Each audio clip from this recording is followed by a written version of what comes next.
Internet, I'm Daniel, as you know by now, and today we're a bit of a interesting setting, so there's a lot of chairs back there, as you can see. So what am I doing today? Today I'm going to host the demo day of the Agro Innovation Lab, which is a really cool thing. I might tell you a bit about that later on. So, yes. Now, something else, last week I was in London, and this week I'm about 1.7 kilometers down the road from my apartment, which is quite pleasant as well. So I kind of quite like it. The place here is called Reaktor, which is a mega location, right in not quite the center, but somewhere quite central in Vienna. Never been here before, quite like it. And I have to admit, the way it looked like on the pictures, I was assuming it would be like super cold and everything, but it's not. It's really nice. And as of now, I've just done the sound check, gonna do a bit more, try and meet some of the startups pitching today, and yeah, it should be a fun day. By the way, as I'm here and I'm holding my holding my vlogging camera, which is still somehow awkward, a couple small details on sound checking and stuff. So what do I do during sound checking? Not much other than trying to establish, does the microphone work the way I would like to work, and even more important, are there any kind of, you know, dead spots and stuff? Are there areas where I should not go because it will bust the audience's ears, which is quite relevant. I also try and find out, look, how long does it take until the microphone goes into action? How's the overall sound? And really important, this is going to sound stupid, but if you're not familiar with stages, can I actually hear the person next to me on stage? Now that sounds weird, but very often all the speakers are directed at the audience, this way, but not towards the stage. So that's something you always have to figure out.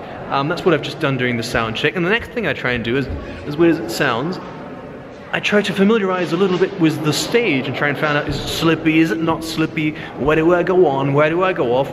Tiny bits and pieces. In most cases, it's just to kind of establish that it's a no problem. But if there is something, it's about trying to find some solutions. So yeah, anyhow, yeah, you get the idea. I'll get and try and focus on doing what I do now, so I'll tell you a bit more later. So it's just saying I'm kind of in a, not backstage area, but an area where I can kind of ramp up. It's behind the stage, and it's just so super nice. Now, small thing I've also just had to decide is for myself, do I want to go with a headset or with like a normal handheld mic? Today I'm going to go with a handheld mic. Why? Sometimes just what I feel like today, I kind of like having the interaction with the microphone and being able to kind of like hold it closer and less far to kind of have a bit of a sound effect on that. And if there's not too much to do, it's kind of quite cool as well. During keynotes, I have to say I kind of prepare, you know, the in-ear, not the in-ear, but on-ear mics in most cases. But during long, like, hosting sessions, it does kind of get a little uncomfortable with the glasses. So I'll go for a handheld today. For you, what does that mean? I think the most important thing is, like, if you are at an event, just try and make yourself comfortable and develop a feeling what you need and what you don't need to be as comfortable as you can. Because let's be honest, sometimes on stage you might be a little nervous, uncomfortable, whatever it is. So it's about maximizing what you require to make the most out of it, and then to enjoy. I mean, it's so nice. I mean, just look at these lights there. They're so cool. Oh yeah, and by the way, you're probably wondering, so what is this Agro Innovation Lab? What's the event you're hosting today?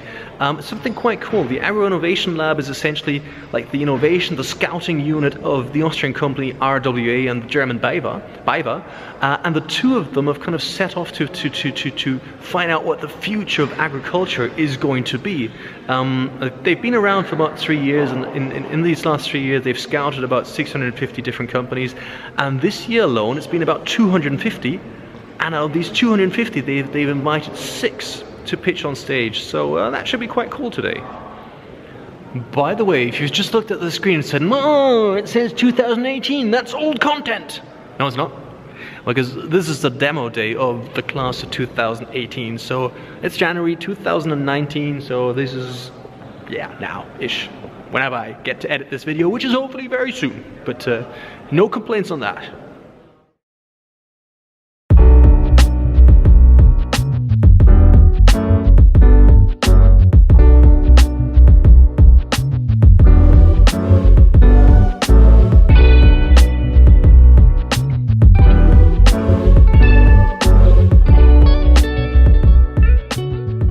By the way, while I'm still preparing, there's a one more ritual I kind of have, not a ritual, but something I've gotten accustomed to doing, and that's when I host pitching events, I always ask the people who join me on stage to pitch the same questions. I'll always say, look, are those your slides? Do you have the clicker? Got your microphone sorted? Can you see the timer? Always these questions. Why? Because I think it's fundamental when you go on stage and start pitching. I know you'll be nervous and whatever and ready to go, but the worst thing is if you start and you're missing one of these fundamentals. So I'll always try and do that. Sometimes people say, no, I've got it, don't worry, I've got it. But it's really important for me to slow people down, to let them focus, and to know that they're 100% ready to really go for it. That's why I do it. And one last thing, you do know I have the nickname the Pitch Professor. Now, the thing is, a lot of what I know about pitching, of course, is from pitching myself and so on, but most of it I actually learn while being on stage hosting these type of events, because you see the person who's pitching is, well, they're pretty much next to me. They're nervous, they're anxious, then the audience, the jury are focused on them, and usually I stand next to them and try and observe as everything's working out. So I learn a lot about that, and very often they come to me afterwards and say, so what do you think? And over years and of hosting I don't know how many of these type of events, I've learned a lot, and that's stuff I like sharing. So that's probably, if some of you are quite new to this channel with me, thinking, well, why the Pitch Professor? That's one of the reasons why. Another reason is because I lecture at a bunch of universities, and I also love doing and talking on how to pitch there, besides other topics. But I might talk about that in a different vlog. But anyhow, I just wanted to share that. And while I'm at it, because I still have a bit of time, what a lot of people don't know is, I'd say about 70% of the events I host are in English. Und die anderen 30% auf Deutsch, weil ich spreche ja auch Deutsch. Ich bin ja halb Ire und halb Deutscher. But anyhow, that'll confuse some of you. I just said in German. That's the other 30% are in German, because I am half Irish, half German, which is a bit of a confusing mix, but yes, just to clarify that. So it's about 10 minutes ago for the event. There's a lot of people kind of running around outside already, so the noise level has gone up. I've got my cards at the ready. I shall grab a microphone now and yeah, get ready to jump on stage. So I'll tell you how it went later. So I've just finished the event. It was really cool, really amazing pitches. The thing is, with pitching, it's not always so much about having like the best pitch, but being very convincing in your story, and also understanding that a pitch is not about saying everything you need to say or can say, but rather saying the right thing that the right person comes to you afterwards and has more questions, or maybe even doubts what you said, just says, do you know what, I cannot imagine that happening, and you're going, yes, let me show it to you. So that was really cool. Seeing like really strong startups, because like the ag tech area is such an exciting area. Little hype, but just really good companies. I'm doing things that matter. So yeah, it was a fun evening.